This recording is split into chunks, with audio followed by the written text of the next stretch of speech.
2016-2017. Donc, quelques rappels sur les activités de l'Institut.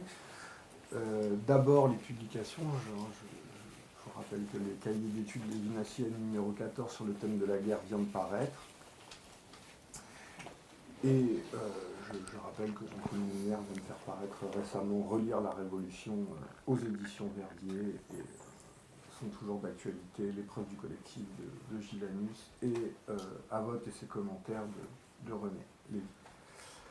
Donc la prochaine séance aura lieu pour ce qui est donc du séminaire annuel à l'Université de Chicago, où nous entendrons Pierre Kay le 19 janvier, voilà, qui portera sur une réflexion critique et philosophique sur le statut des sciences sociales. Viendra ensuite au cours du mois de février, mais la date reste à déterminer, une intervention de Jean-Claude Minière sur la terreur dans le cadre de son livre Relire la Révolution. Le 8 mars, Johan Chapoutot fera une intervention sur la peur dans la vision du monde national-socialiste. Le mercredi 22, René, ici présent, fera une intervention sur l'ascension d'Hitler, de la peur à l'allégresse, dans le sens dans lequel nous nous trouvons. Le 26 avril, Gilles présentera Variation sur la peur à partir de Lévinas. Le 11 mai, à l'Université de Chicago, Pierre Kay fera une intervention donc, sur la morale et le temps dans la tradition stoïcienne à l'Université de Chicago, suivi d'un entretien le 8 juin, d'un grand entretien avec Gérard Weichmann sur les rapports de la psychanalyse à la peur et à l'angoisse, donc dans le cadre d'un grand entretien. Et le 22 juin, René Lévy fera une intervention sur la terreur religieuse au centre Edmond Flay. Donc, sur la peur, Lévinas écrit dans Totalité infinie la chose suivante: la distance à l'égard de l'élément auquel le moi est livré ne le menace dans sa demeure que dans l'avenir.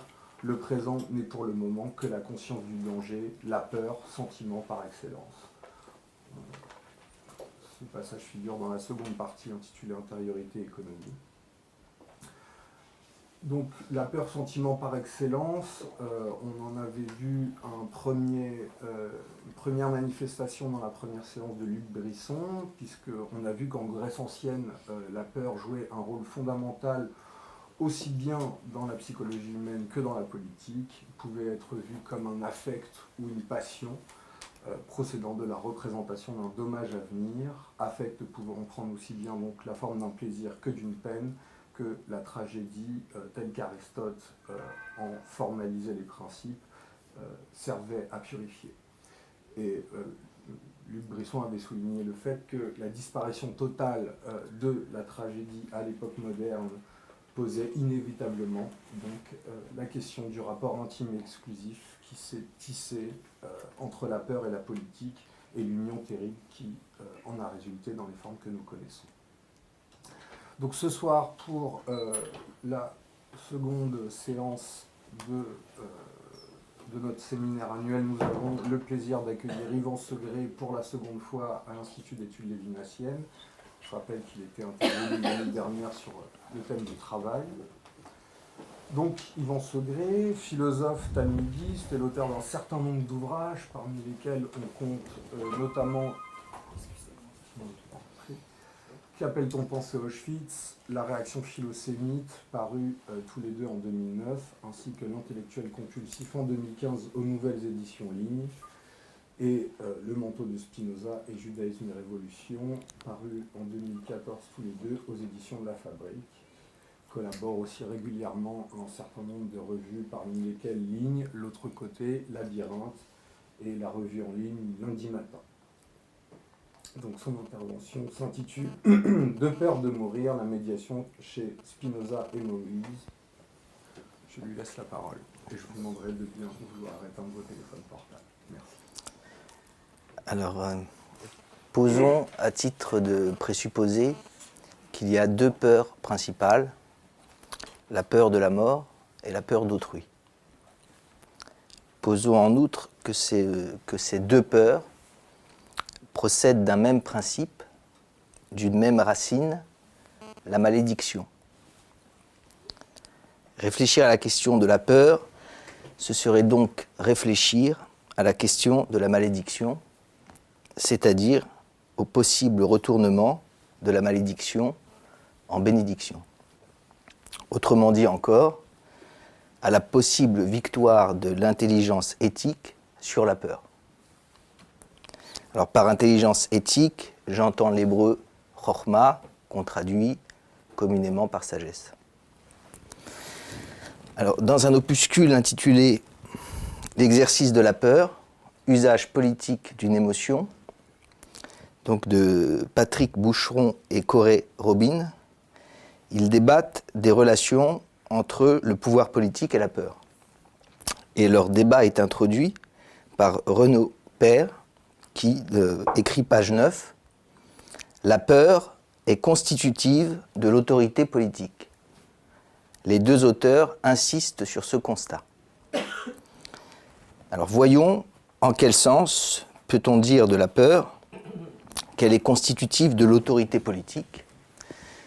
Et après que Luc Brisson ait parlé de la philosophie grecque, je vous propose qu'on se situe dans un espace idéologique relativement défini, qui est celui de la philosophie politique classique du XVIe au XVIIIe siècle, disons de Machiavel à Rousseau.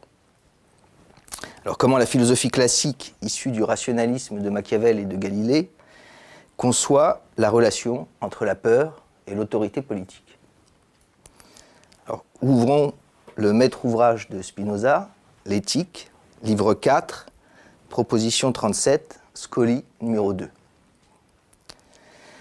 La question que traite Spinoza dans ce Scoli est celle de l'institution de la société ou de la cité.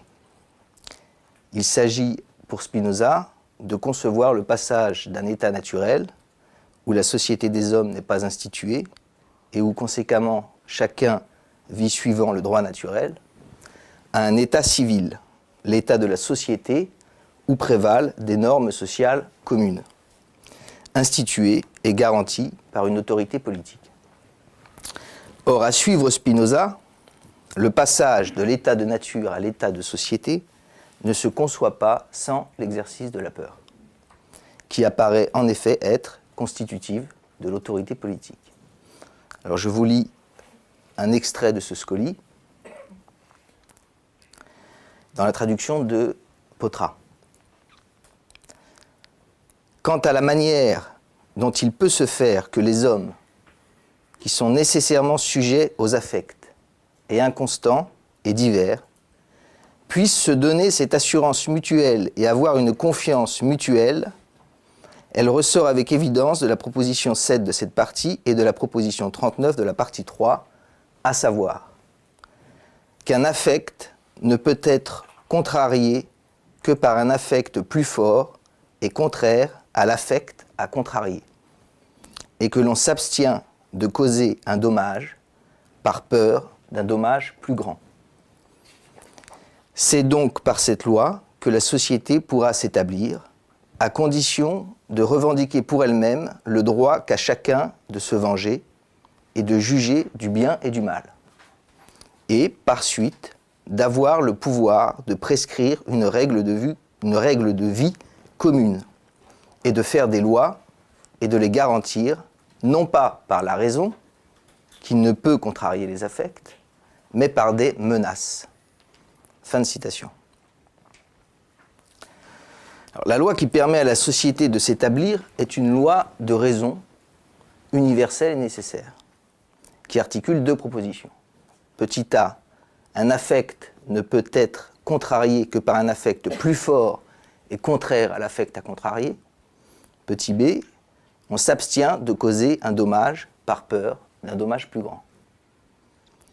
Alors, la proposition A est l'application à la physique des affects d'une loi issue de la physique des corps. Une force ne peut être contrariée que par une force plus forte et contraire à la force à contrarier. Spinoza applique au mouvement des affects la loi qui détermine le mouvement des corps. Il remplace la force qui meut un corps inanimé par l'affect qui meut un corps animé. D'où sa proposition, un affect ne peut être contrarié que par un affect plus fort et contraire à l'affect à contrarier. La proposition B est une autre manière de dire la même chose, à savoir que l'affect qui pousse un corps animé à causer un dommage à un autre corps animé ne peut être contrarié que par un affect plus fort et contraire. D'où la proposition dans la traduction de Potra, on s'abstient de causer un dommage par peur d'un dommage plus grand. Dans la traduction de Roland Caillois, chacun s'abstient de faire du mal de crainte d'un mal plus grand. Et la proposition originale en latin, donc, unus quisque ab inferendo damno abstinet timore maioris damni. Autrement dit, un corps animé s'abstient de heurter la force d'un autre corps animé par peur ou par crainte de perdre plus de force qu'il n'en gagne à la heurter. C'est une loi de raison, autrement dit une loi de nature, c'est une loi de la physique des corps vivants, une loi de la physique des affects. Et c'est en effet la loi du règne animal, intraspécifique ou interspécifique, intérieur à l'espèce ou entre les espèces. On s'abstient de causer un dommage par peur d'un dommage plus grand. Il n'y a pas de différence de nature entre la loi des sociétés animales et la loi des sociétés humaines. Comme l'écrit Spinoza dans sa correspondance, par différence avec Hobbes, c'est la continuation de l'état de nature. Au mal dominant succède l'autorité politique. Ici et là, la peur est constitutive. C'est une loi de nature universelle et nécessaire, et je vous relis un passage de ce Scoli.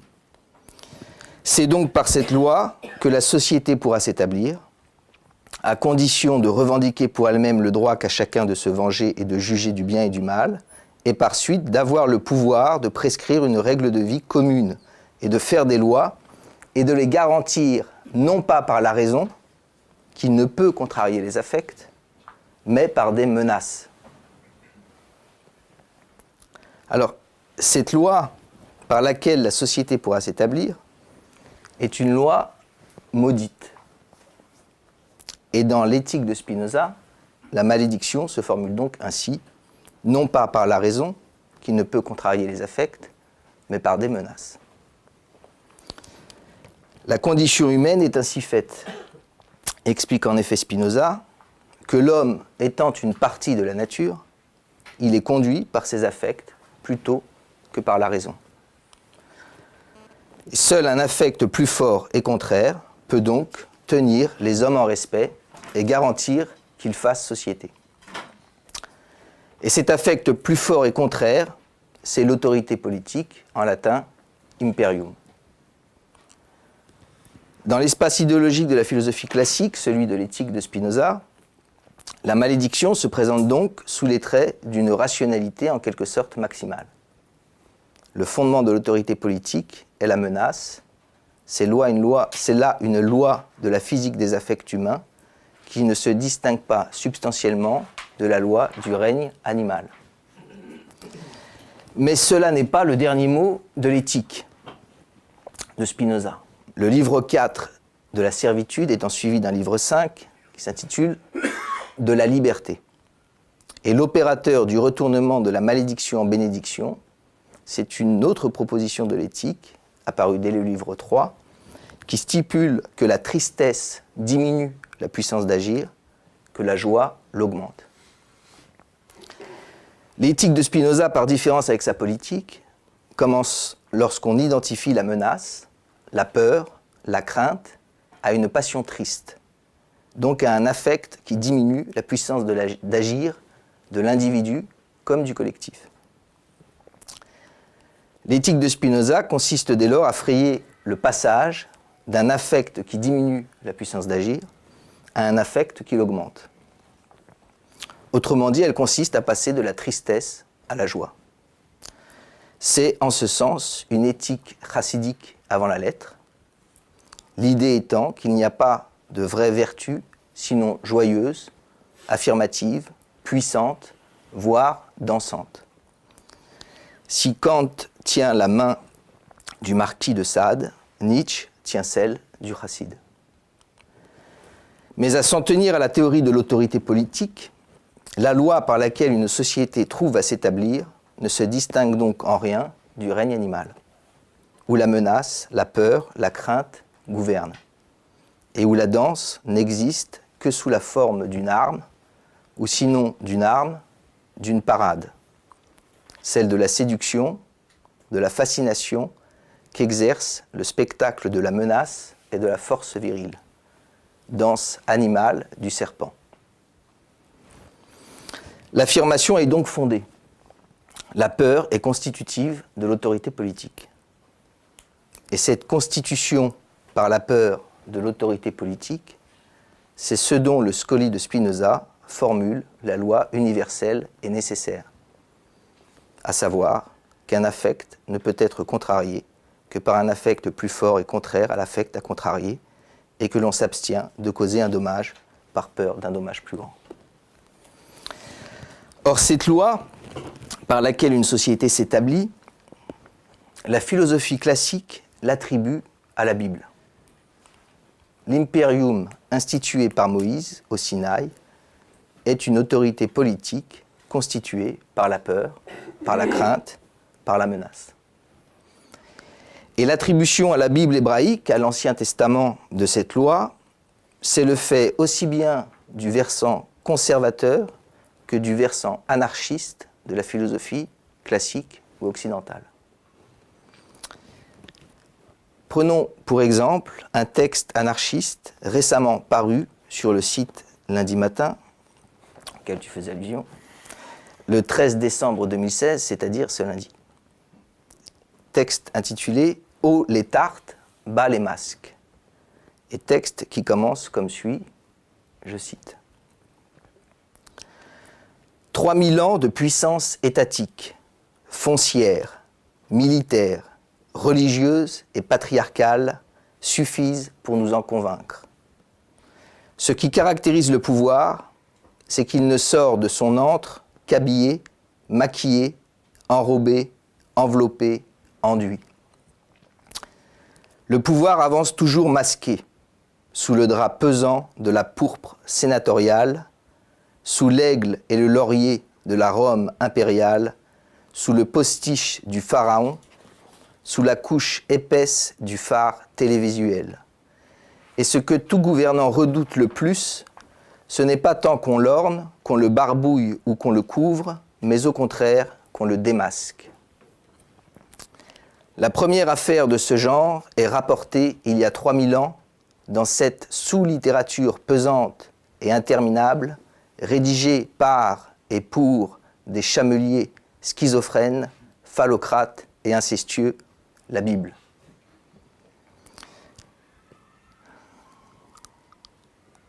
J'arrête là la citation, ça me suffit. L'analyse anarchiste du pouvoir d'État opère en deux temps. Il y a d'abord un regard porté sur le monde antique, plus précisément sur l'apparition des formes impériales du pouvoir, Rome impériale, Pharaon. Puis il y a un regard porté sur la Bible. La première affaire de ce genre est rapportée il y a 3000 ans dans cette sous-littérature pesante et interminable, rédigée par et pour des chameliers, schizophrènes, phallocrates et incestueux, la Bible. On passe ainsi de l'appréciation de formes historiques, antiques du pouvoir, la Rome impériale et l'Égypte pharaonique, à une appréciation sur un texte, la Bible. Et la logique qui sous-tend ce passage est la suivante. La loi qui est constitutive des pouvoirs impériaux, Rome et Égypte, c'est la loi qu'on trouve dans la Bible. Sous-littérature pesante et interminable, rédigée par et pour des chameliers schizophrènes, phallocrates et incestueux. Ce qui m'intéresse dans ce jugement anarchiste sur le pouvoir d'État depuis 3000 ans, c'est le passage d'un plan historique, Rome impériale, Pharaon, à un plan textuel, fabuleux, la Bible. Comment passe-t-on de l'un à l'autre plan ? Autrement dit, comment peut-on soutenir que la loi qu'on trouve dans la Bible est celle-là même qui est constitutive des pouvoirs impériaux de l'Antiquité égyptienne et romaine ? Certes, en matérialiste, on s'accordera à dire que la Bible est un produit de l'histoire, que ses rédacteurs étaient des hommes en chair et en os, et qu'en conséquence, la Bible, comme l'Égypte pharaonique et la Rome impériale, est un objet d'analyse historique, matériel, et non un écrit surnaturel. Et suivant ce point de vue, la question posée devient celle-ci. Comment passe-t-on d'une tribu de chameliers à la Rome impériale ou à l'Égypte pharaonique? Les auteurs de l'article en question répondent en 3 mots. Schizophrène, phallocrate et incestueux. Autrement dit, une même composition d'affects caractériserait les chameliers rédacteurs de la Bible d'une part, les empereurs romains et avant eux les pharaons égyptiens d'autre part. À s'en tenir à un point de vue immédiatement matérialiste, historique, la transition paraît bien hasardeuse. Car à l'évidence, ce n'est pas un même ethos qui caractérise les chameliers d'une part, les classes dirigeantes romaines et égyptiennes d'autre part. Pour que la différence d'éthos social ne joue pas, pour que la transition soit possible, il faut nécessairement se situer à un haut niveau de généralité, d'abstraction. Et ce haut niveau de généralité, c'est précisément celui du Scoli de Spinoza. La loi par laquelle une société trouve à s'établir. Autrement dit, les chameliers en question, rédacteurs de la Bible, seraient les premiers à avoir théorisé l'autorité politique. Celle-là même dont il est dit que la peur en est constitutive, qu'il s'agisse de l'Égypte pharaonique, de la Rome impériale ou du Léviathan moderne. S'ensuit donc, à suivre ce fil, que les Hébreux sortis d'Égypte, avec à leur tête Moïse, auraient théorisé la peur constitutive de l'empire pharaonique d'où ils sortaient. Autrement dit, Moïse et Pharaon, même combat. C'est ce préjugé, l'identité fondamentale de Moïse et de Pharaon, que partagent les 2 versants de la philosophie classique, conservateur et anarchiste. Je propose de confronter ce préjugé au texte de Moïse, autrement dit au texte des chameliers, sur la base de 4 versets, en Exode chapitre 20, versets 18 à 21, où il est précisément question de la peur constitutive de l'autorité politique. Les versets en question se situent immédiatement après l'énoncé des 10 paroles. Je cite la traduction de Henri Méchonic. Et tout le peuple, il voit les voix, et les éclairs, et la voix du chauffard, et la montagne qui fume. Et le peuple voyait, et ils étaient dans des transes, et ils se tenaient de loin. Et ils ont dit vers Moïse, « Toi, parle avec nous, et nous écouterons. Et non, il ne parlera pas avec nous, Dieu, pour notre mort. » Et Moïse a dit vers le peuple, « Non, n'ayez pas peur, car pour vous mettre à l'épreuve, il est venu le Dieu. Et pour qu'il y ait la peur de lui sur vos visages, afin de ne plus vous égarer. » Et le peuple se tenait de loin, et Moïse s'est approché vers la brume où est le Dieu. Pour les hébraïsants, je vais le lire maintenant en hébreu.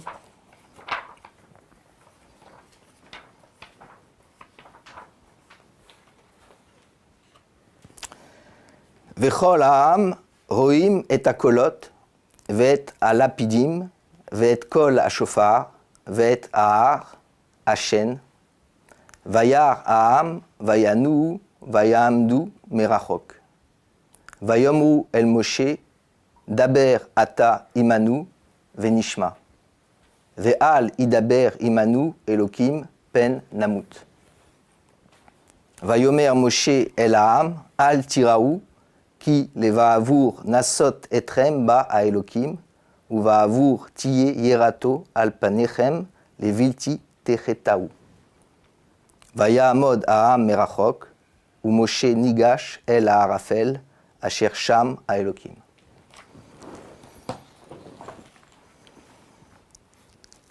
Alors au verset 19, Méchonique traduit l'hébreu pen namut par « pour notre mort ». Et non, il ne parlera pas avec nous, Dieu, pour notre mort.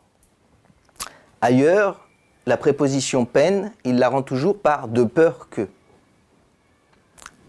En note, il explique pourquoi ici il change. Je cite la note de Méchonique, donc c'est l'édition de sa traduction du Pentateuque. Il écrit « Pour notre mort, pen namut », littéralement « de peur que nous mourions ». Le problème est que ce rendu est inaudible par rapport à la simplicité et densité du texte. Ce que seuls ont tenté d'approcher la Bible de Jérusalem, qui traduit « car alors c'est la mort », et la Tobe, qui traduit « ce serait notre mort ».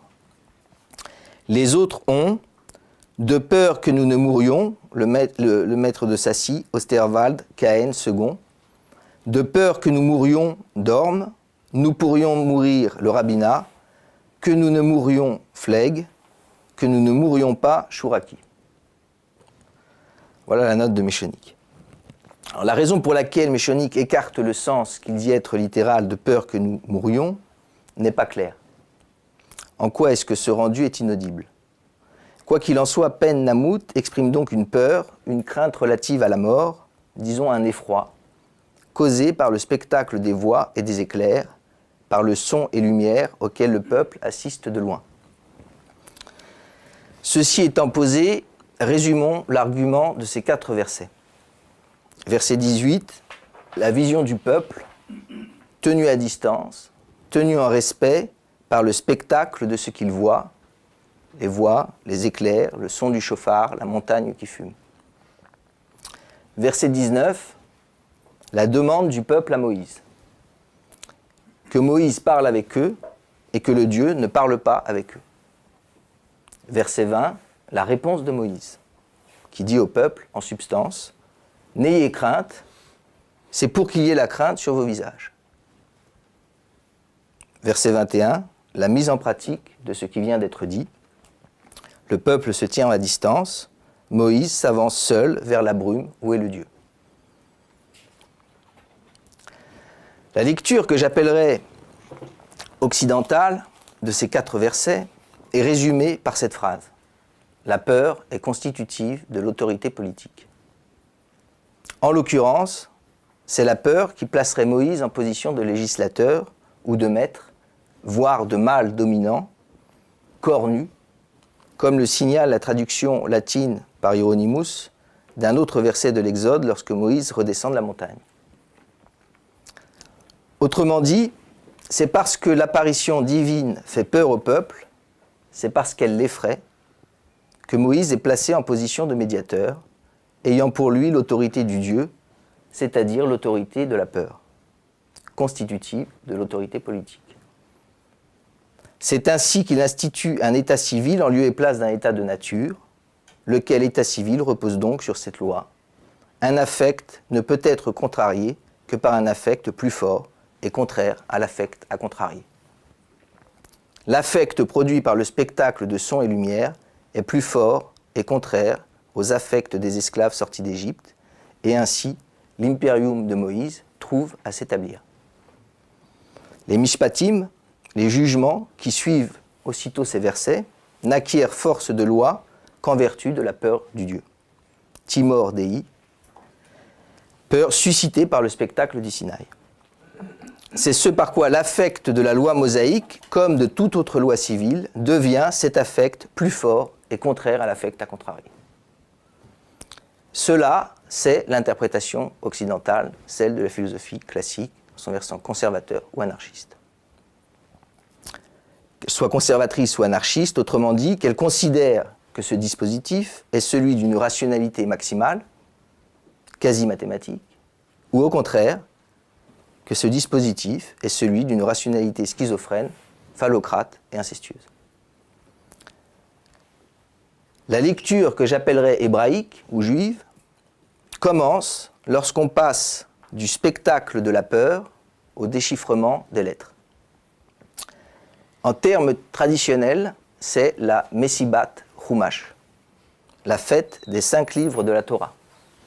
Au Cheder, lorsque les enfants de 5, 6, 7 ans commencent de lire dans la Torah et qu'on fête ce passage, cette initiation du petit homme, passant du spectacle de la peur à l'intelligence des lettres, des mots, des phrases. C'est l'âge dit de raison. Donc je reprends à cette autre lumière l'argument des 4 versets. Verset 18, la vision du peuple, tenue à distance, tenue en respect par le spectacle de ce qu'il voit, V-O-I-X, éclair, son du chauffard, montagne qui fume. Verset 19, la demande du peuple à Moïse, que Moïse parle avec eux et que le Dieu ne parle pas avec eux. Verset 20, la réponse de Moïse qui dit en substance, n'ayez crainte, c'est pour qu'il y ait la crainte sur vos visages.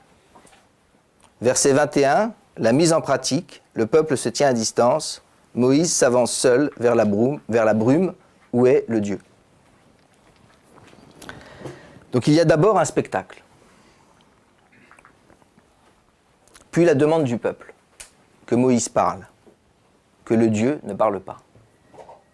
Plus précisément, le peuple dit que Moïse parle avec nous, Vénishma, et nous entendrons.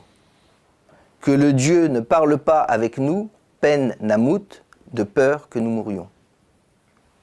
Quelle est la demande du peuple ? Il veut que Moïse serve de médiation. Or, qu'est-ce que la médiation de Moïse ? Pour le savoir, il n'est pas d'autre chemin, pas d'autre source que la réponse de Moïse au peuple, soit le verset 19 qui suit. Le verset 20.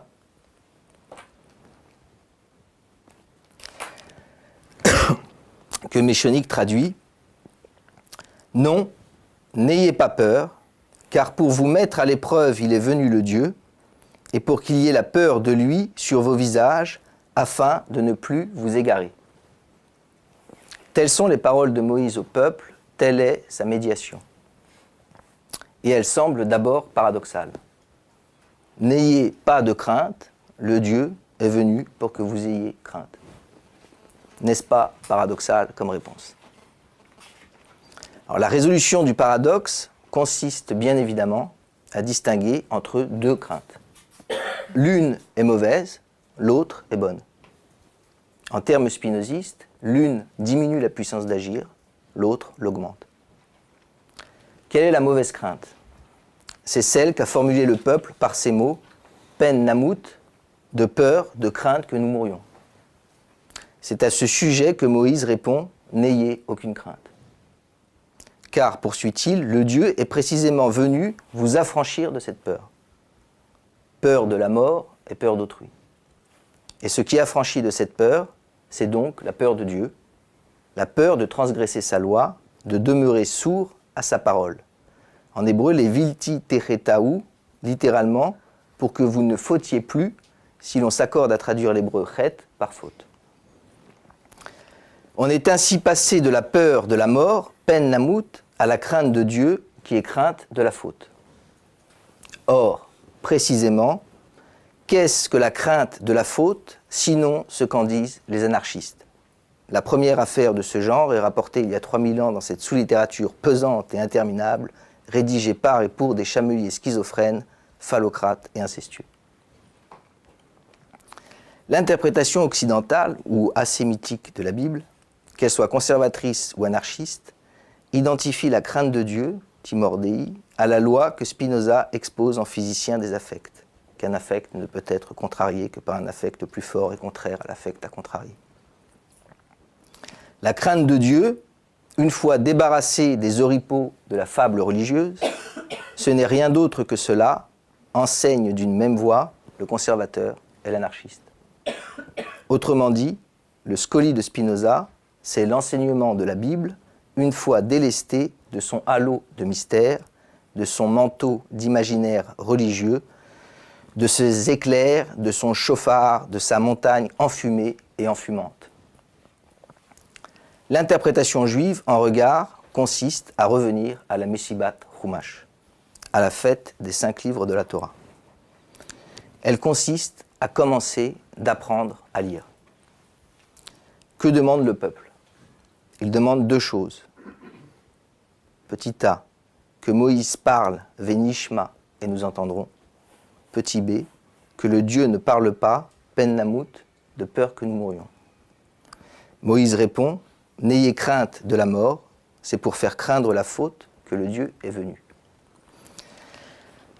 Qu'est-ce que la crainte de la faute dont parle Moïse?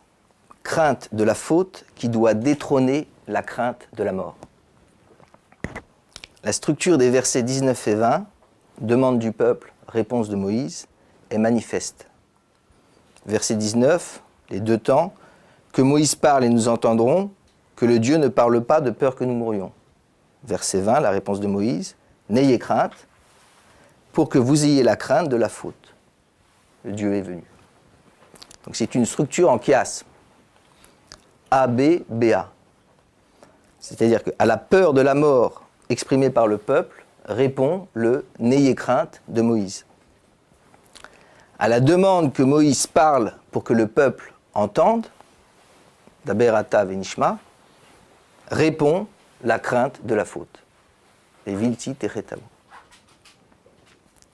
La crainte de la faute résiderait donc dans ces mots que Moïse parle, Vénishma, et nous entendrons. Alors, ce faisant, j'ai l'air d'avoir réalisé en sous-main un drôle de tour de passe-passe.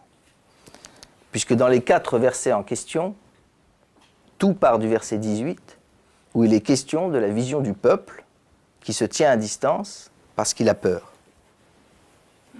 D'où on conclura que c'est à propos de cette vision que Moïse dit au peuple « N'ayez crainte ». Autrement dit, Moïse leur répondrait « Cette peur que vous ressentez à la vue de ce spectacle de voix, d'éclairs, de montagnes en fumée, apparemment digne d'un son et lumière de Jean-Michel Jarre, c'est pour vous éloigner de la faute, pour que vous craigniez le Dieu et lui obéissiez, sans quoi nulle société n'est possible. » Cette lecture, je l'appelle occidentale, mais au fond, il conviendrait de la qualifier de spectaculaire. Elle suppose en effet un lecteur fasciné par l'image. En regard, la lecture hébraïque ou juive procède de la Messibat Rumash. Aux yeux d'un enfant, le jour de la fête des 5 livres de Moïse, le jour de la Messibat Rumash, la Torah est devenue un texte qu'on déchiffre, qu'on étudie, et en fait par un spectacle de son et lumière, l'entrée dans le processus de déchiffrement, dans le processus de l'étude. Et ce processus, son principe, tient en ces quelques mots que le peuple adresse à Moïse. Daber ata imanu venishma, parle toi avec nous et nous entendrons. Et ce passage, qui initie ce processus du déchiffrement et d'étude, ce passage, ce n'est rien d'autre que le texte de Moïse qu'on étudie. Car il n'y a nul spectacle dans la Torah, mais uniquement un texte qu'on déchiffre. Qu'est-ce que la vision des voix? Que sont les éclairs? Qu'est-ce que la montagne qui fume? Tout ça relève du déchiffrement du texte. La seule entrée dont on dispose, Daber ata imanu venishma. Parle-toi avec nous et nous entendrons. La médiation de Moïse, c'est la Torah, écrite et orale, qu'on étudie afin d'entendre. Est-ce une autorité politique, la Torah? C'est la thèse de la philosophie classique, lorsqu'à la Renaissance, on entreprit de s'affranchir de l'Église romaine, de la scolastique, et de relire la Bible au prisme du droit romain. Au Sinaï, Moïse fonde un impérium, or, la peur est constitutive de l'autorité politique. Au sujet de l'anglais to awe qu'utilise Hobbes, Patrick Boucheron remarque dans l'ouvrage que je vous ai cité, le mot désigne à la fois ce qui est terrible, awful, et ce qui inspire le respect, awesome. Il exprime donc la nature essentiellement politique de la peur, qui n'est pas la timor dei des théologiens, mais la crainte latine, vereor, que l'on pourrait traduire tantôt par terreur, tantôt par révérence. Autrement dit, avoir peur, c'est se préparer à obéir. Fin de citation. La différence entre la peur de Dieu des théologiens, timor dei, et la peur constitutive de l'autorité politique, ce n'est pas une différence de nature, mais de narratif. Et une fois passé l'âge de la fable, vient l'âge de raison, soit le scoli 2 de la proposition 37 du livre 4 de l'éthique. Et ce scoli, en quelque sorte, c'est la fête de l'autorité politique moderne. Un affect ne peut être contrarié que par un affect plus fort et contraire à l'affect à contrarier. Tel est le ressort ultime du son et lumière de l'autorité politique. Revenir au texte de la Bible suppose de s'en affranchir, car ce n'est pas d'un spectacle qu'il est question au Sinaï, mais précisément du passage d'une crainte mauvaise, spectaculaire, à une crainte bonne, intelligente.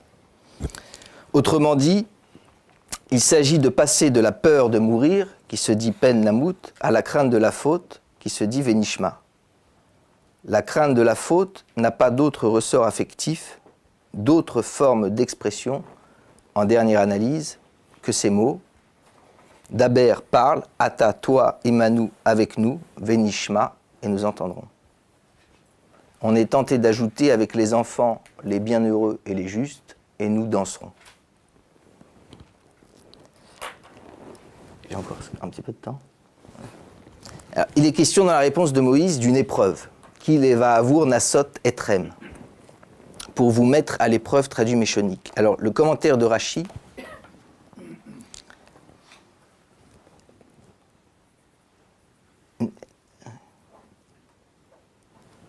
les gadel etrem beolam, chez Yetze lachem shem beumot, chez Ubirvodo, Nigale alechem. Et Nassot, ce qu'il explique, c'est que Nassot, qu'on traduit par, que Michonique traduit par épreuve, ici signifie l'épreuve au sens de ce qui grandit. Donc ça n'est pas une souffrance, l'épreuve au sens d'une souffrance, mais l'épreuve comme ce qui grandit. Donc qui est venu pour vous grandir, répond Moïse. Alors quelle est donc cette épreuve qui grandit l'éprouvé ? Répond donc, c'est l'épreuve qui distingue les esclaves sortis d'Égypte lorsqu'ils apprennent de la bouche de Moïse. Les esclaves sont alors passés de la peur de la mort et d'autrui, égyptiens ou hébreux, à la crainte de ne pas entendre les paroles de Moïse, c'est-à-dire de ne pas en avoir l'intelligence. Le mosaïsme des Hébreux sortis d'Égypte, ce serait donc cela, s'évertuer à acquérir l'intelligence de la parole afin de s'affranchir de la peur de la mort et d'autrui. Pas d'autre véritable crainte, donc, que celle qui naît de l'effort d'intelligence de la parole, sans laquelle seul demeure le sempiternel spectacle de la peur ou danse du serpent. Cet affect plus fort et contraire à l'affect à contrarier, mais de même nature que l'affect à contrarier. C'est ça la danse du serpent, puisque de nature animale. Un corps animé s'abstient de heurter la force d'un autre corps animé par crainte de perdre plus de force qu'il n'en gagne à la heurter. L'autorité politique, en effet, est une grosse bestiole, schizophrène, phallocrate et incestueuse, qu'elle soit occidentale ou orientale. N'ayons pas peur de la mort, donc, car tels sont les mots que chantent les enfants, les bienheureux, les justes. Tel est le son et lumière sur lequel ils dansent. Toi, parle avec nous et nous entendrons. Daber ata imanu venishma. Seule l'intelligence éthique nous affranchit de la peur de la mort et d'autrui, constitutive de l'autorité politique. Merci.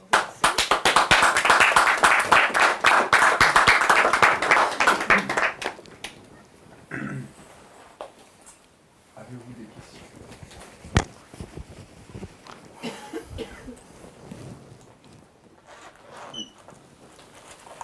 Moi, je m'interroge sur la justification de l'interposition de Spinoza dans cette interprétation, dans cette analyse. Parce que, bon, finalement, ici, c'est un peu, si j'ai bien compris, les études lévinassiennes. Lévinas, je crois, ne cite pas beaucoup Spinoza, très peu ou très anecdotiquement. Et moi, je voudrais bien comprendre pourquoi introduire Spinoza dans cette analyse, interprétation, parce que si on regarde la proposition en question de l'éthique, elle relève, si on peut dire, d'un rapport de force, hein, c'est-à-dire si on fait une distinction entre le toi et le qui, si j'emploie le langage lévinassien, ça relève de l'ontologie, c'est-à-dire de l'être, des êtres qui sont dans un peu rapport de force.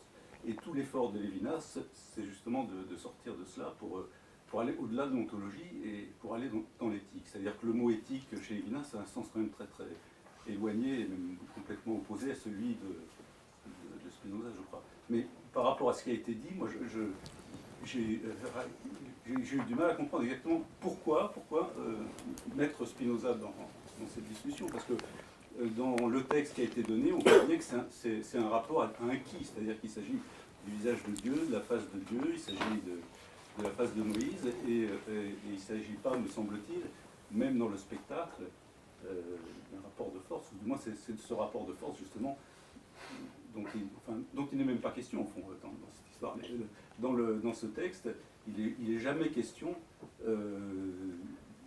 d'une quantité de force au sens où l'entend Spinoza. Donc moi je me demande au fond pourquoi introduire Spinoza dans cette interprétation.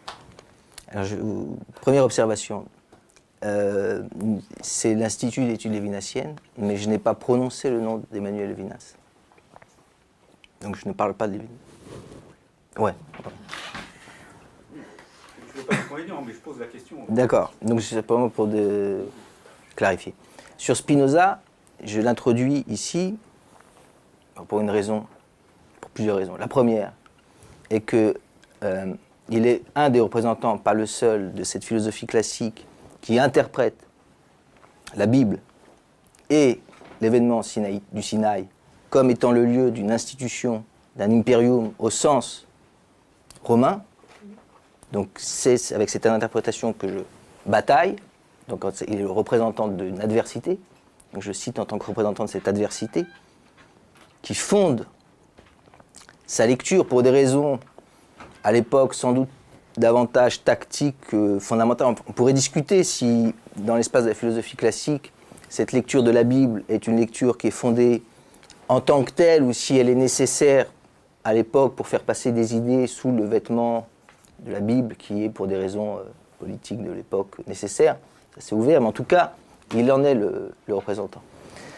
Tout en indiquant par ailleurs, c'est ça qui m'intéresse chez Spinoza, qu'il y a, c'est la thèse que je soutiens, je soutiens qu'il y a un clivage dans l'œuvre de Spinoza entre sa poétique et son éthique. J'en ai dit quelques mots, d'autres ont d'autres lectures.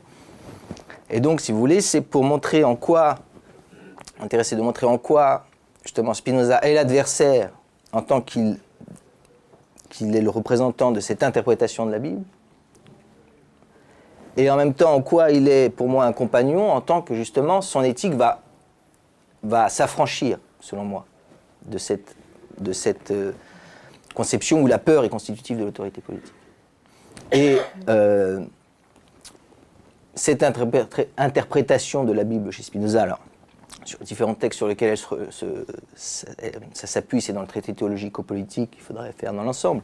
Donc là, j'ai cité des versets qui m'importaient moi parce que je voyais se construire justement cette question-là, sans que ce soit forcément sur ces versets-là que Spinoza lui-même appuie son analyse. Mais ça n'est pas en tant que tel vraiment gênant, puisqu'il reste que son propos d'ensemble correspond, me semble-t-il, à ce que j'en dis ici. Donc voilà la raison pour laquelle se justifie l'intervention et la présence de Spinoza dans mon exposé. Est-ce que j'ai répondu à votre question? Oh bah. Un dialogue, mais c'est-à-dire que si Spinoza est là comme représentant de la pensée classique, qui n'est pas ce qui est dans le texte public, d'accord, c'est bien le cas d'ailleurs. Parce que même l'interprétation que vous donnez, Venishma par exemple, compréhension intellectuelle, bon, on est complètement dans Spinoza et dans le traité théologico-politique. Quand on interprète comme ça Venishma. Mais si on l'interprète comme vous l'avez fait également, donc vous avez comme la question du péché, de la faute, hein, je t'entends, donc je dois obéir. Non, on non, n'est plus du tout, là, à ce moment-là, on n'est plus dans une logique spinoziste. Vous avez un peu juxtaposé les deux. Non, regardez.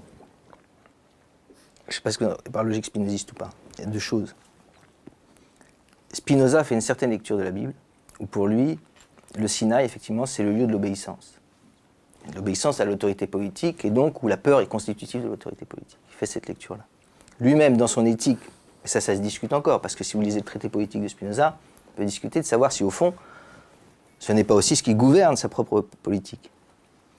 Donc je soutiendrai, à l'intérieur de Spinoza, qu'il y a un clivage entre son éthique et sa politique. C'est un débat en soi. Ensuite, dans l'usage, la lecture que je fais de Venishma, justement, ce que j'ai essayé de montrer, c'est qu'en lisant ces versets, la manière dont ils sont construits, on voit bien que Venishma, il s'agit de s'affranchir de la peur qui, comme le dit bien Boucheron lorsqu'il analyse, autrement dit, avoir peur, c'est se préparer à obéir. C'est bien, quand l'analyse que je fais de ces versets, d'entendre que Daberata Venishma, c'est bien s'émanciper, c'est bien s'affranchir de la peur. C'est ce que j'appelle Messibilatroumage, c'est quand on commence, on rentre, on n'est pas dans le spectacle, on est dans l'étude, qui suppose, appeler ça la compréhension intellectuelle. Vous êtes dans l'étude du déchiffrement d'un texte, vous êtes dans quelque chose qui relève, qui suppose, qui requiert une intelligence.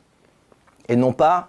Il me semble qu'il y a un peu le cœur de l'opposition qui est là, parce que quand on dit Naaseh Venishma, on dit tu feras et tu entendras. Non mais ça mais on le dit, un instant, juste un instant, on ne le dit pas parce qu'on a peur de Dieu, on le dit pour des raisons, en tout cas, c'est l'interprétation vénitienne, on le dit parce que pour des raisons éthiques.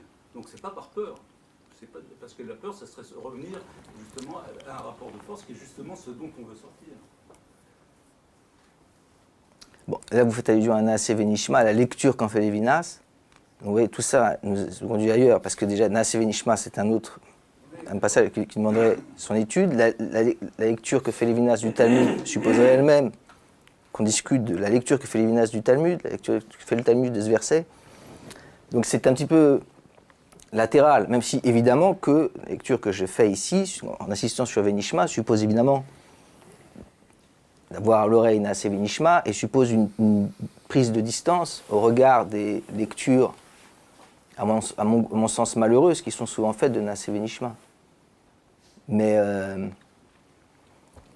donc votre question sur pourquoi Spinoza, voilà, je pense vous avoir répondu, et je pense que nous orienter maintenant sur le Naaseh Venishma Lévinas serait un autre débat, encore une fois, qui est tout à fait légitime et intéressant. La lecture de Lévinas et la conception de l'éthique chez Lévinas est une question. C'est vrai que là, dans mon propos, j'étais plus du côté de l'intelligence, avec un A, l'intelligence de René dans sa lecture de Maïmonide.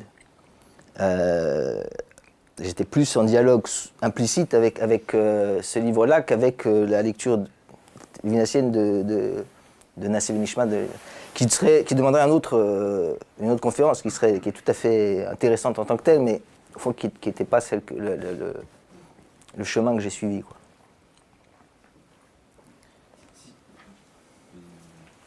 Si j'ai bien compris, tu essaies de dire que de dissiper l'usage de la peur comme fondement de l'autorité politique dans la Bible, c'est ça?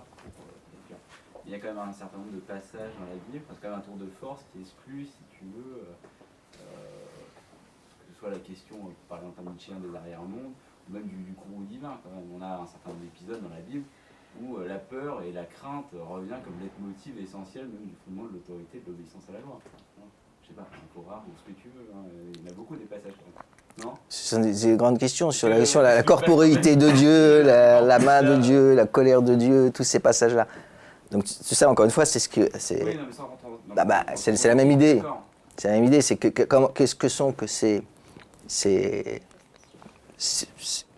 récit fabuleux qui reprend des motifs qui paraissent être ceux justement de ces chameliers, etc.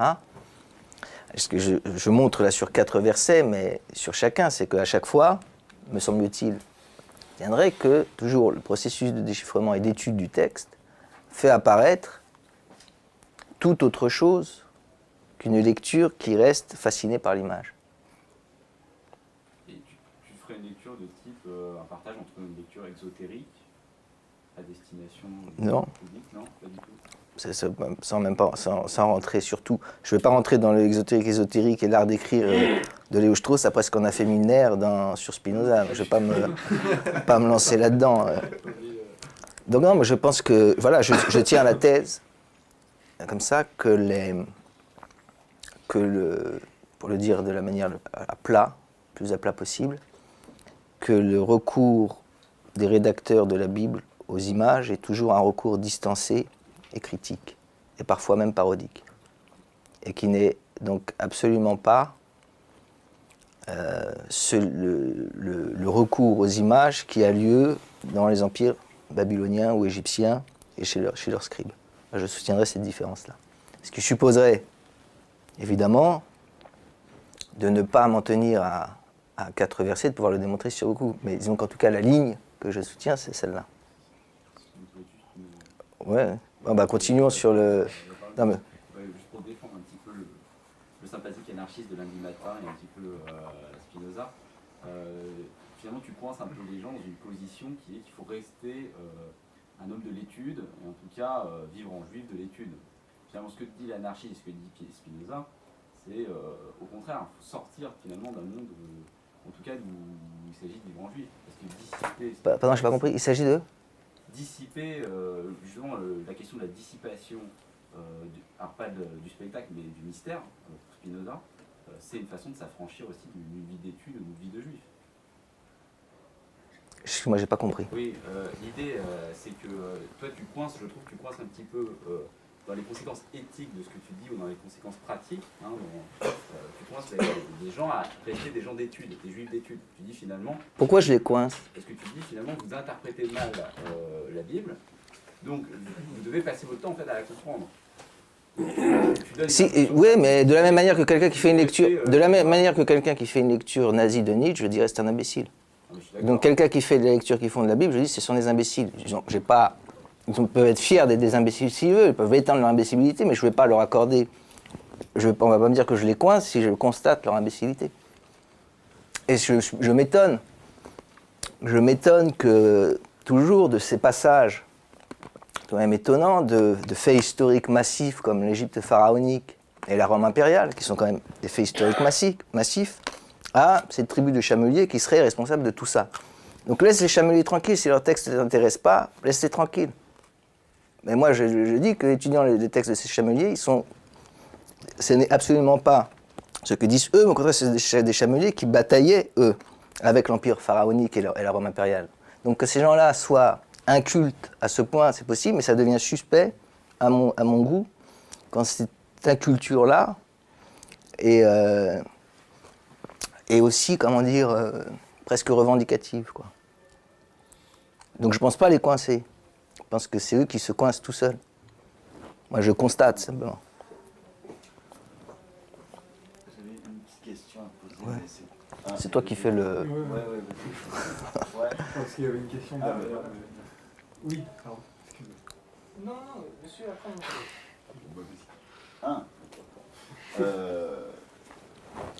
Simplement, le scoli de Spinoza, c'est un scoli très général, donc un affect ne peut être contrarié que par un affect de sens contraire, etc. Et après, effectivement, tu as parlé de la peur, mais qui n'est qu'une instantiation particulière de ce scoli, qui vaut pour tous les affects, en fait, pas seulement la peur. Et la question que je voulais te poser, c'est si, malgré tout, le verset 20, où Moïse dit « N'ayez pas peur parce que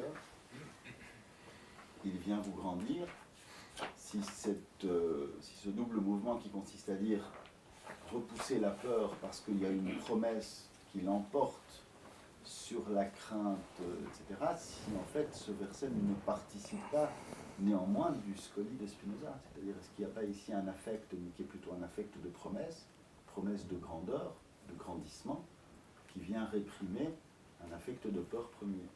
Ça va dépendre de comment tu interprètes la question de vultit et retaou.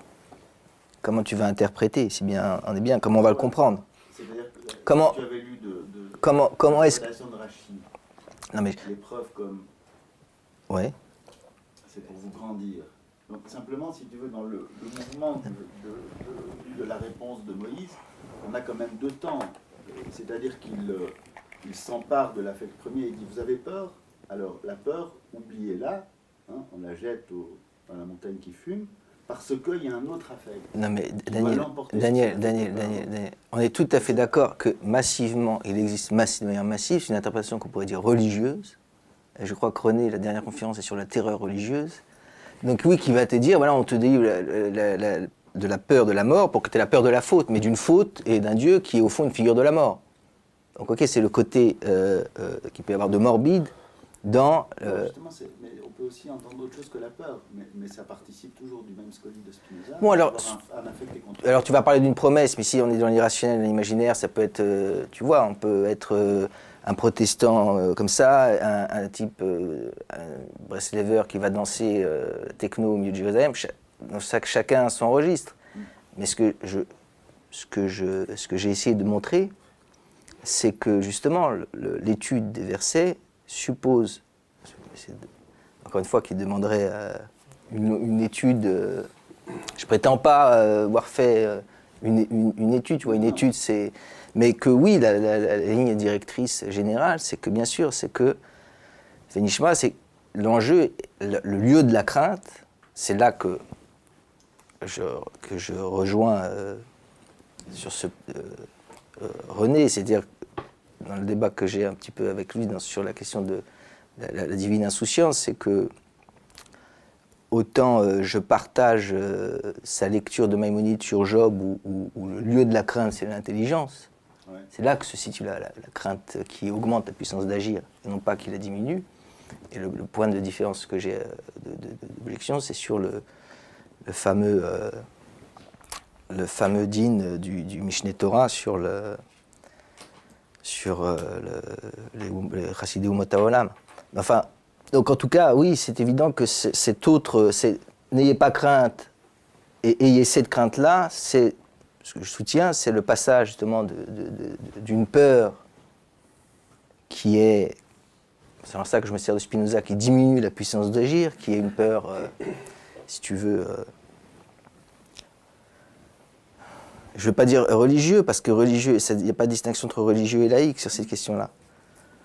Mais qui appelle ça une peur irrationnelle, imaginaire, à le lieu ou même une crainte irrationnelle ou imaginaire, au lieu de constitution de l'intelligence éthique, où là, si tu veux, la crainte qui anime est une crainte qui augmente la puissance d'agir, parce que immédiatement, elle exige une attention, une étude, une manière de scruter les versets, qui te sort de cette léthargie et de cette fascination.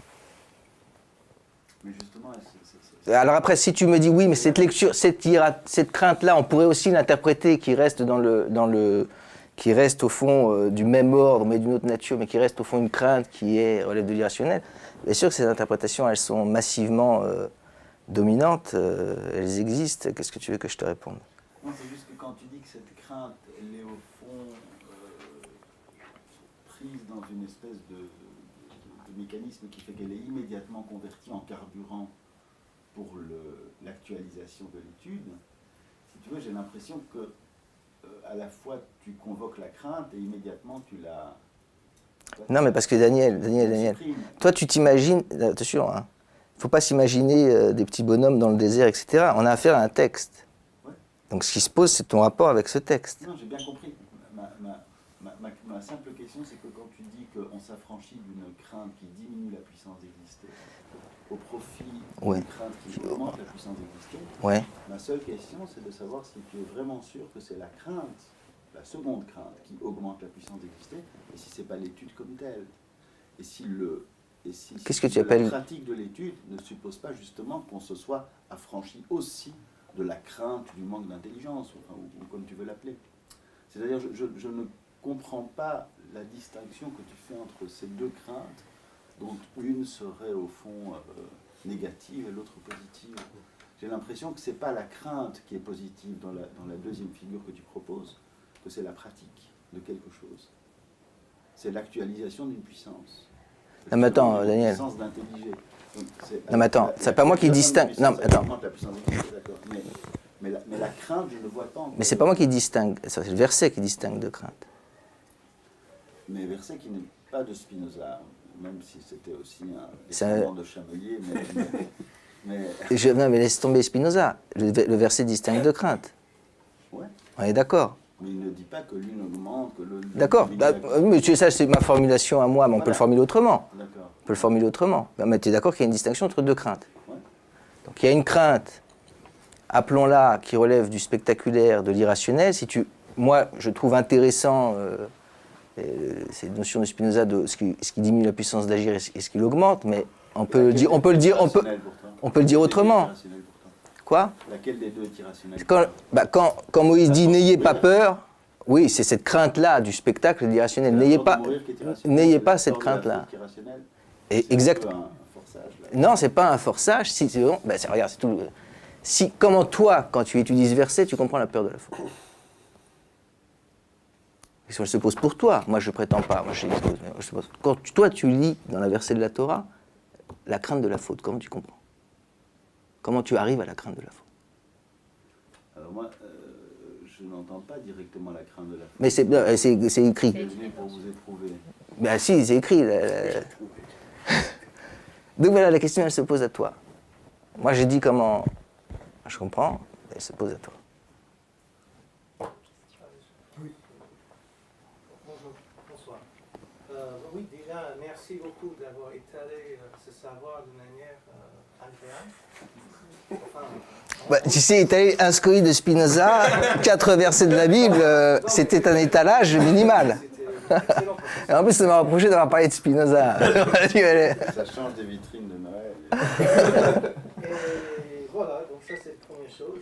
Deuxième chose, c'est, enfin, monsieur a posé une question et vous avez dit au fait quelque chose qui a souligné un peu mon approche, mon critique, enfin un peu, enfin, l'autre personne a parlé de l'imbécilité, enfin, moi, C'est moi qui en ai parlé. l'imbécile heureux. Je pensais présenter la position de l'imbécile heureux, mais bon, je vais juste dire que il y a beaucoup de choses éparpillées de manière anarchique, mais peut-être vous pouvez m'aider au cours de vous, mais je ne sais pas. Bon, vous avez dit le texte, il y a le texte, il faut coller le texte, etc. Il y a le texte, et je pense au-delà du verset. Et je pense que finalement, la médiation que vous avez faite pour Moïse, c'était pas une vraie médiation au-delà du verset et au-delà, enfin, au-delà de l'interprétation occidentale classique. Et de même manière, en fait, par analogie, comme Derrida, dans c'est quoi ce livre, le premier, avec Levinas dedans, L'écriture et la création. en 68, l'écriture et la différence. Au milieu, il y a cette violence métaphysique qui dit que Levinas, il dit voilà, moi je suis différent que Heidegger et Husserl, je ne suis pas totalitaire dans mon ontologie, etc. Mais Derrida, il dit bon, tu dis, tu n'es pas dans l'occidental classique, mais au fait, tu l'es. Donc moi je pense que ton interprétation juive, ça reste quand même très occidental. Et pour avoir une interprétation juive, ben, c'est là où on peut se référer à une position classique du judaïsme. Et c'est pour ça que j'étais un peu étonné qu'on n'a pas vu des notions comme au début, quand on voit Yirat HaOnesh. Dis-moi, j'espère quand même que ce que tu appelles une interprétation juive classique, c'est pas Derrida. Rassure-moi. Je crois pas. D'accord. Parce que déjà là, on commence à introduire des termes Yirat HaOnesh, c'est-à-dire quelque chose de plus fort, une affection, un affect plus fort que, oui, qui va freiner mon désir de transgresser la loi. C'est où Yirat HaOnesh? HaOnesh, enfin, c'est un concept que j'ai entendu qui s'appelle comment on dit, Straf. Et tu l'as entendu où? Allemand, on dit Straf. Comment on dit ça? La punition. Ouais, mais c'est La c'est- peur mais c'est où? de l'autorité. Non, mais je sais ce que ça veut dire. Ok, bon. Mais je Donc j'ai pensé par opposition à ça qu'on va amener la chose à, au lieu d'agir ou de freiner mon désir de transgresser ou de pécher, en quelque chose comme quelque chose de classiquement juif, savoir, et c'est en rapport avec l'interprétation que vous m'avez inspiré d'interpréter, je vais le dire, c'est avec Ahava, avec l'amour. Ça veut dire que je ne vais pas transgresser par amour de Dieu, plutôt que ne pas transgresser à cause de la peur. Donc l'impérium mosaïque, de la Bible, etc., avec une interprétation juive, ça serait plutôt ne crains pas la mort. Enfin, oui, Moïse a dit ne craignez pas la mort, donc parce que il ne faut pas fauter. Si vous ne fautez pas, il n'y a pas de problème de la mort. Mais qu'est-ce que ça veut dire dans cette interprétation juive? Qu'est-ce que ça veut dire ne craignez pas la mort? Ça veut dire écoutez la parole de Dieu. Parce que je ne veux pas écouter la parole de Dieu parce que j'ai pas envie de mourir. Donc, c'est la loi des contrapositifs logiques symboliques, je pense, oui. A le nom B et puis le nom B, enfin A implique B et puis le nom B implique non A. Enfin, c'est très simple logique de collège, mathématique. Donc, si je ne faute pas, je ne vais pas craindre. Et puis, comme ça, je peux écouter la parole de Dieu. Donc, qu'est-ce que c'est écouter la parole de Dieu? C'est au-delà des versets et on entre dans la prophétie. Et la prophétie, c'est quand même le but du peuple juif, parce qu'on devrait être des Kohanim et des Nevi'im. Donc, c'est par ce biais-là qu'on voit le simcha, la ahava, la joie de servir Dieu et de faire des mitzvot et de ne pas transgresser, etc. Donc, l'adhésion classique du judaïsme entre sur ce biais-là, dans cette interprétation au-delà du verset. Et donc, votre médiation se situe bien à l'intérieur de cette interprétation occidentale qui colle au texte.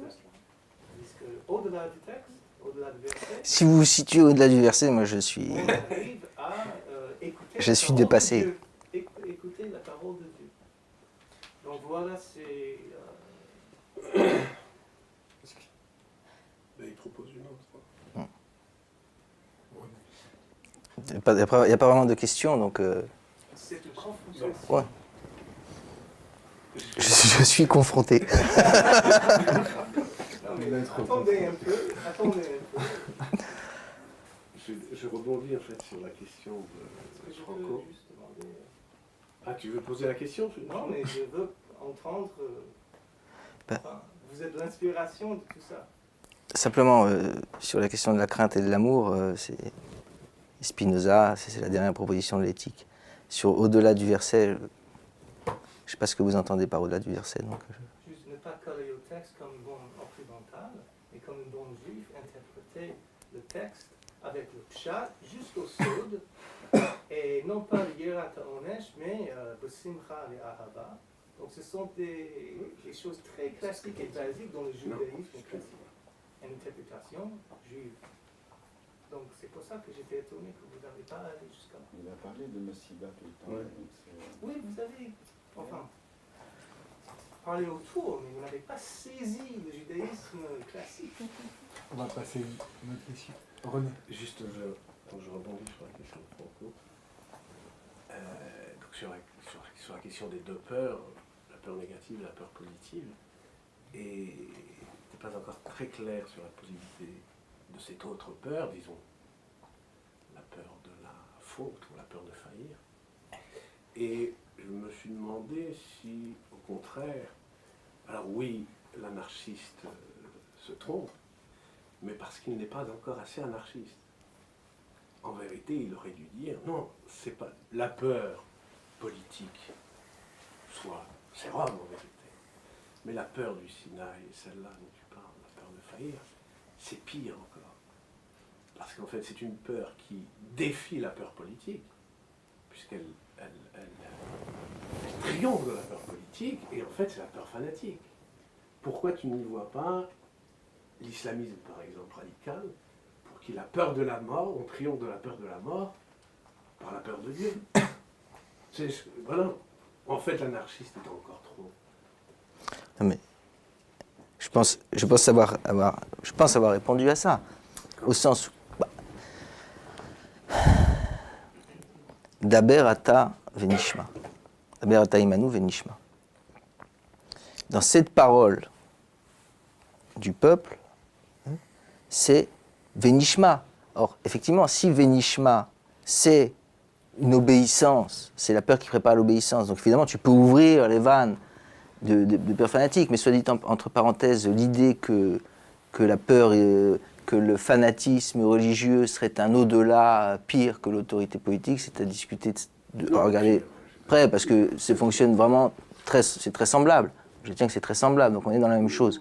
Simplement, ce que j'ai défendu, c'est que le narratif, dans l'autorité politique rationnelle, le scolie de Spinoza, on a évacué les fables, quoi. Mais le ressort fondamental est le même. Et les violences dans l'histoire sont tout à fait comparables.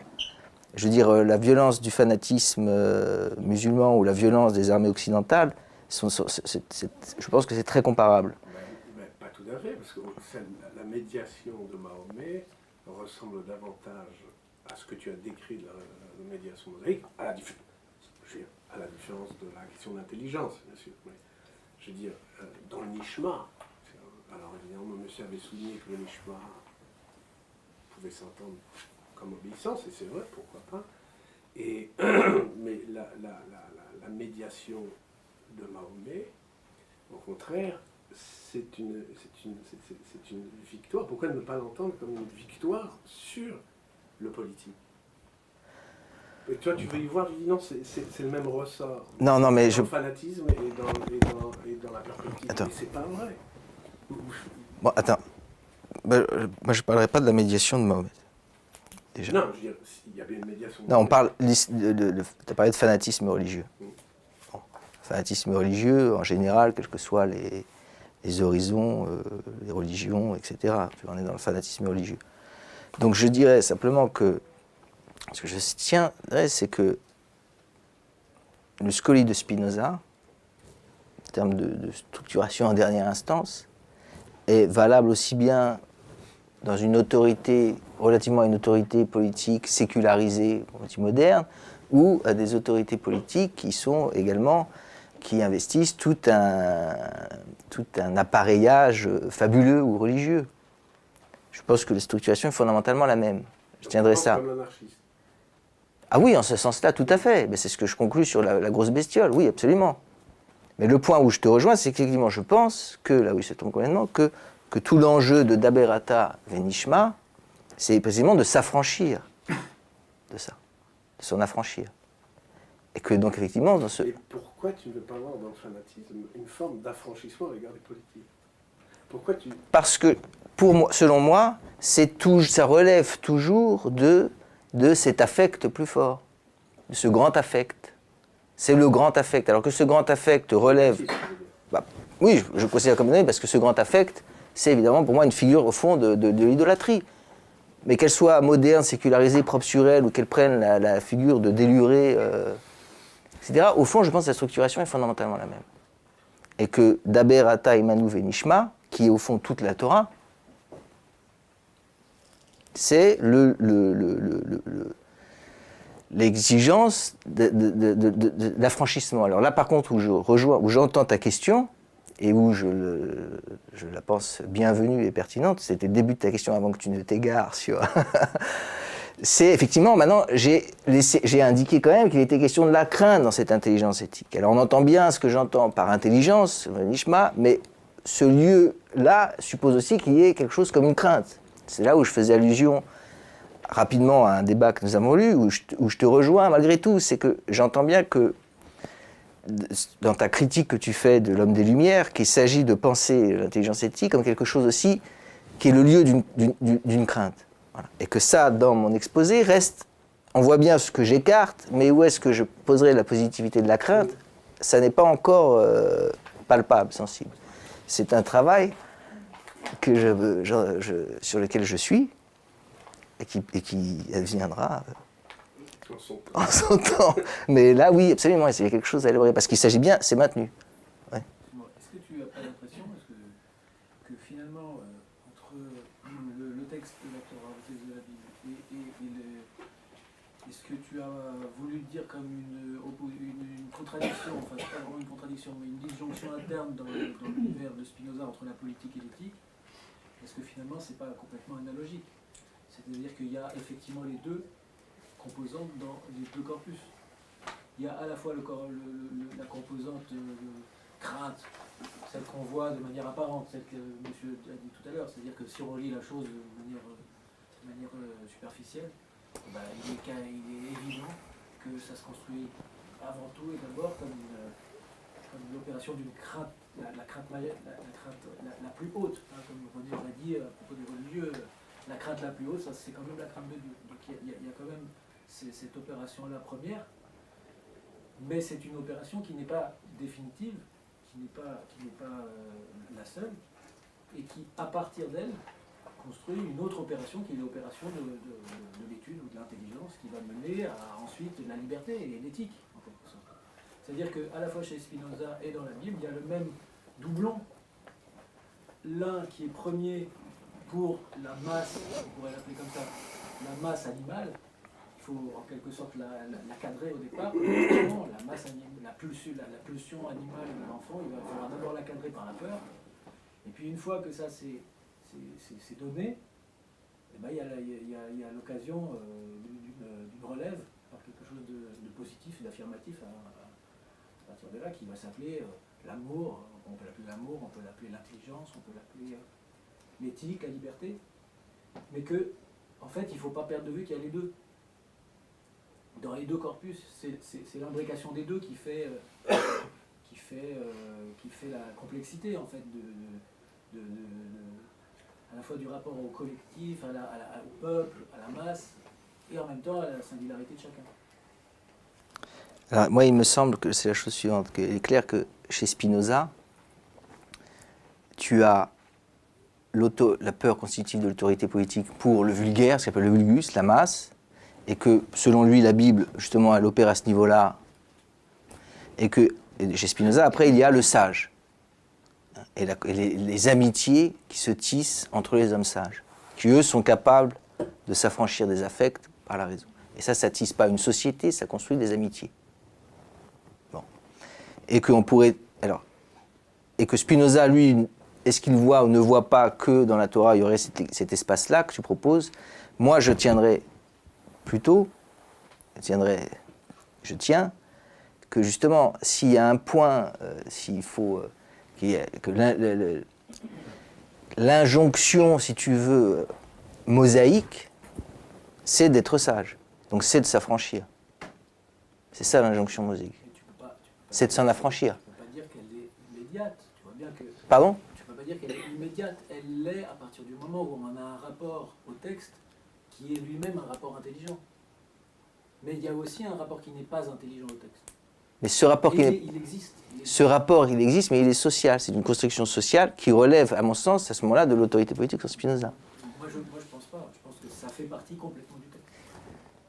Ça, c'est effectivement, c'est une. Je veux dire, je ne dis pas que ta proposition de lecture est fausse. Non, ce que tu as fait très bien, c'est de montrer que.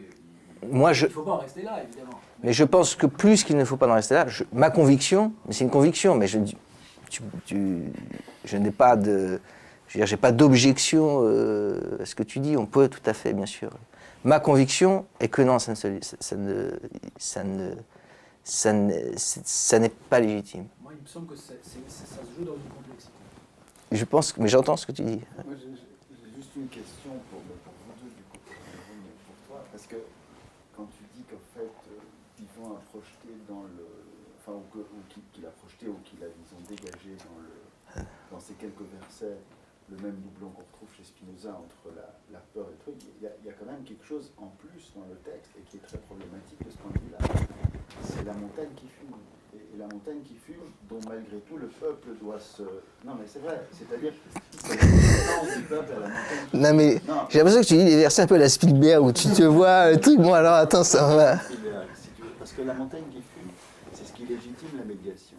C'est-à-dire que il ne faut pas oublier que, après tout, tu parles de crainte de Dieu, d'accord. Bon, chez Spinoza, il y a aussi un concept de Dieu, c'est la nature. Or, ce à quoi il appelle le sage, Spinoza, c'est quand même de réintégrer complètement l'étoffe de la nature. Il faut que le sage se convainque qu'il n'est pas coupé dans une autre étoffe, qu'il n'est pas un empire dans un empire, qu'il n'est donc pas posé sur la nature. Et il faut qu'il essaye au contraire, si vous voulez, si tu veux, de rentrer, de vivre de plein pied avec la nature pour ne plus la rencontrer comme une puissance affectée d'un coefficient d'adversité, mais quelque chose qui au contraire peut prolonger et accroître sa puissance d'exister. Donc il y a une injonction chez Spinoza qui est de coller à Dieu, une identification sans reste. Or là, tu vois bien que chez Moïse, il y a quand même, si tu veux, tu ne peux pas dire que vivre conformément à la raison chez Spinoza, c'est la même chose que allez, parle-moi et j'écoute. Parce que justement, chez Spinoza, il n'y a personne qui peut dire tu veux être sage, eh ben assieds-toi et écoute ce que je vais te dire. Or, c'est quand même ça le verset, le verset 20. Mais je comprends pas, il n'y a personne qui peut dire l'éthique, ça, vas-y, assieds-toi, lis. Mais justement, c'est pas ça. Ah bon? C'est pas ça. Ah non, mais justement, c'est pas une loi, il ne s'agit pas d'écouter. Il y a quand même... Mais vas-y, explique-moi. Il y a quand même une dimension Explique-moi, Daniel, que je comprenne. extraordinairement Quelle est la différence? descriptive dans l'éthique de Spinoza. C'est pas du tout un livre où on te dit, ok, page 1, t'en es où? C'est pas comment arrêter de fumer. Hein. Tu comprends ce que je veux dire? C'est pas... Non, je comprends. L'éthique, c'est quand même une description des rapports entre les hommes. Il y a quand même une dimension descriptive. C'est pas un livre qu'il s'agit d'étudier pour... C'est quoi le titre? Quoi? Le titre du livre de Spinoza, c'est quoi? L'éthique démontrée à la manière des géomètres. Il appelait ça une éthique, quand même. Il appelait ça une éthique. C'est pas un traité de biologie, un traité de nature, c'est pas une science, c'est pas... Tu vois, c'est une éthique. Ah ouais? Mais qu'est-ce qu'il dit de l'éthique? Il faut étudier les rapports entre les hommes comme on étudie les rapports entre les triangles et les carrés. Donc c'est justement, c'est à la manière des géomètres. Oui, mais c'est une éthique. À la manière Du quoi? du maître qui enjoint, qui te dit jusqu'où tu peux aller, jusqu'où tu peux pas aller. Bon, c'est toi, là, tu vois le danger que j'ai, c'est que tout de suite, on est... bon, c'est ça le problème, on a cette tension, c'est que dès que tu laisses ouvrir cette porte, donc ensuite, c'est comme ça que ça se lit et pas autrement. Mais effectivement, j'entends bien ce que tu dis. Mais... Si tu veux, tu fais quand même un peu le coup du chamelier à l'envers en disant, il y aura toujours des imbéciles pour mal comprendre le texte, c'est les chameliers. C'est-à-dire, toi aussi, tu as ta petite bande de chameliers en réserve, tu dis, il y a les abrutis qui comprennent rien, c'est eux, c'est les descendants des chameliers de lundi matin. Et puis il y a les gens qui, comme ça, qui sont ici dans cette pièce et qui comprennent qu'en fait, toutes les histoires de loi, de machin, etc., c'est pour faire parler les anarchistes, d'accord? Mais en fait, ce dont il s'agit, c'est de s'affranchir, de s'émanciper, de se libérer par la raison. C'est l'éthique de Spinoza écrite en hébreu. Non mais... C'est quand même un coup de force. Non mais attends, Daniel, excuse-moi, je te pose une... Daniel, moi je te pose la question. Toi, Daniel Franco, comment tu lis la Torah? Je te pose la question. Est-ce que c'est un texte que tu étudies dans l'idée d'y trouver, que tu penses que l'enjeu, c'est ce qu'on appelle en hébreu la chorma? Non. Non. Non, c'est pas mon rapport, mais je veux dire, c'est pas mon rapport à ce texte, si tu veux. Alors voilà. Voilà. Alors effectivement. Alors donc. Mais c'est pas mon rapport au texte de Spinoza non plus. Mais bon. Alors c'est quoi ton rapport au texte de Spinoza pour le coup? Non, moi j'ai pas un rapport, si tu veux, je n'attends pas tant que ça d'un texte en vérité. Voilà. Mais c'est un autre. Bon. Ah non, c'est pas un autre problème, parce que si tu veux, quand Spinoza a écrit son livre, c'est pas pour dire maintenant étudiez-le toute votre vie. C'est pas l'objectif du tout. Si tu veux, ce qu'il essaye de faire, c'est produire une espèce de cristal aussi limpide que possible, encore que, si tu veux, mais vers quoi ce livre parle du monde, de la vie, de la nature, d'accord? Et donc, l'éthique est essentiellement un livre descriptif. Il dit comment ça se passe. Et il dit maintenant que tu sais bien comment ça se passe, eh ben, si tu comprends bien comment ça se passe, tu vas pouvoir t'arranger pour que ça aille un peu mieux pour toi et que tu sois moins affligé, moins triste, etc. C'est ça, c'est comprendre la nature des choses. Dans la Bible, on ne te dit pas comment ça se passe. Et non seulement on ne te dit pas comment ça se passe, mais d'entrée de jeu, dès le premier verset, je pense que... explicitement, la Bible n'est pas une cosmogonie, on ne nous raconte pas comment Dieu a créé le monde. S'il dit qu'il a créé la terre, c'est pour qu'on sache que la terre d'Israël nous appartient. Donc, je veux dire, c'est comme... Enfin, qu'il a le droit de nous la donner. Peu importe. Toujours est-il que quand Rachi commente la Genèse, c'est pour dire, c'est parce que c'est pas une cosmogonie. L'idée n'est pas de croire. Mais sur Spinoza non plus, il n'y a pas de cosmogonie. Non, mais il y a une manière d'expliquer comment les choses se passent. Il n'y a pas du tout cette vocation-là dans la Bible. Ah bon? Non. Où est-ce que tu trouves une page de la Bible où on te dit comment les choses se passent? Quand tu dis ah bon, je veux dire que oui, c'est le contraire. C'est que On parle de quoi dans la Bible, d'après toi? Hein? On parle de quoi dans la Bible? De beaucoup de choses, mais à ma connaissance. Non, mais là oui. Bon. Beaucoup de choses, mais si tu veux, c'est quand même pas un livre qui te dit je vais vous expliquer comment ça se passe les rapports entre les hommes. Comment tu l'étudies? Bah si. Eh ouais. Précisément. Pardon, juste une question. Ouais. Précisément. C'est dit comment ça se passe entre les hommes. Précisément ça. Ah, ça s'appelle la Il y a une connaissance question. divine. bah, Il y a- les- Attends. Allez-y. Non, je voudrais juste pour. Qu'est-ce qui dit que l'enjeu de la Torah, c'est la Chokhmah? Moi. Est-ce que, bon, même la Kabbale ne le dit pas, je crois. Qu'est-ce qui dit que l'enjeu de la Torah, c'est l'intelligence des choses? C'est moi qui le dis. D'accord. Et Maïmonide. Non mais. Si tu veux pas assumer. Pour revenir un peu sur ce que tu as dit, parce que Comment? Non mais. Oui, dans les proverbes. Attends, on va écouter une question, mais c'est vrai, ce que je dis est discutable et je l'avance à mon nom et vous avez tout à fait raison. Pas entendu en tant que raison. Et vous avez tout à fait raison de ne pas être d'accord avec moi. j'ai été étonné que tu cites pas la Gemara dans les Nedarim sur ce point-là. Parce qu'il me semble que ça touche vraiment ton point de difficulté que tu as situé à la fin, c'est-à-dire qu'il y a un basculement dans la Chokhmah, mais qui ne se défait pas de l'affect. Et là-bas, dans les Nedarim, l'affect est clairement nommé, c'est la boucha, c'est la honte. Et cette peur positive s'appelle boucha. C'est toute la soudia là-bas qui t'explique que celui qui a honte, c'est comme si il avait été au Arsinaï. Et qui pose C'est comme si comme s'il était au Arsinaï. On pose la honte comme la possibilité, justement, de ce que tu as appelé ensuite la Chokhmah. Et juste, ce en quoi, il me semble, ça répond vraiment à ta question, juste pour terminer, c'est que dans le contexte là-bas dans les Nedarim, la boucha, elle est précisément vue comme une mise à distance du spectacle. C'est-à-dire que là-bas, c'est tout le truc, l'interdit de Mistakel Botomakom. L'interdit de regarder d'où on vient, quoi, l'origine du monde, c'est exactement. Et il me semble que là, tu as un point qui répond à ce que tu disais, enfin qui articule peut-être un peu plus précisément ce que tu disais, c'est-à-dire que dans ce qui instaure la médiation, c'est pas du tout les éclairs et tout ça, mais c'est cette mise à distance du spectacle par cet affect-là de la honte, qui est la pudeur en fait. la question même du peuple.